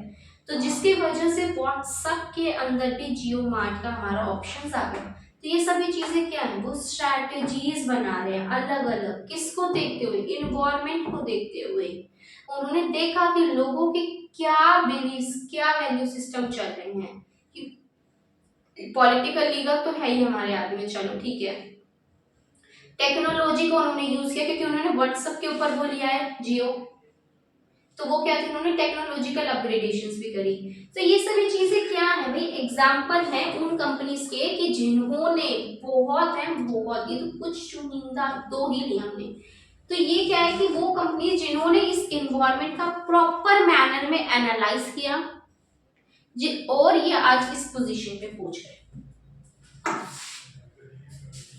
सो आज का हमारा टॉपिक हो जाता है समाप्त। क्या क्या देखा, फटाफट से क्विक व्यू लेंगे, रिविजन लेंगे। हमने देखे कि दो हमारे इन्वायरमेंट दो तरह के होते हैं, एक होता है इंटरनल, एक होता है एक्सटर्नल।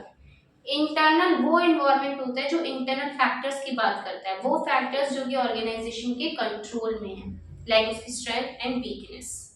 नेक्स्ट चीज जो हमने देखी, वो देखा हमने कि भाई हमारे एक्सटर्नल इन्वायरमेंट, वो फैक्टर्स जो कि ऑर्गेनाइजेशन के कंट्रोल में नहीं है, वो फैक्टर्स, जिसके अंदर दो पार्ट देखे, माइक्रो एंड मैक्रो।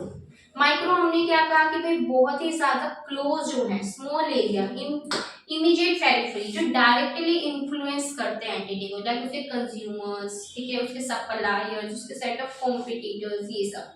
फिर हमने देखा मैक्रो इन्वायरमेंट क्या होता है, उसके अंदर हमने पढ़ा pastel analysis with political environment, political और सोशल इन्वायरमेंट देखा, sorry political and legal environment देखा कि भाई क्या प्रोडक्ट्स एंड सर्विसेज हैं जो गवर्नमेंट चाहती है कि वो लॉन्च हो, कितना उनका इंटरफेरेंस है, पॉलिटिकल मेथोडोलॉजीज वगैरह क्या, आइडियोलॉजीज क्या है, उनका इंटरफेरेंस कितना है, उनकी एजेंसीज, उनके डिपार्टमेंट्स, क्या लॉज एंड रेगुलेशंस है, रेगुलेटरी फ्रेमवर्क हमारा क्या है।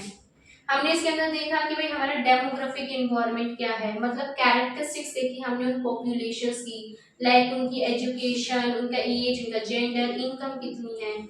सोशल इन्वायरमेंट देखा कि भाई क्या ट्रेडिशंस, क्या वैल्यूज, बिलीफ सिस्टम इधर फॉलो किए जाते हैं, क्या उनकी डिजायर्स है कंपनीज को लेकर।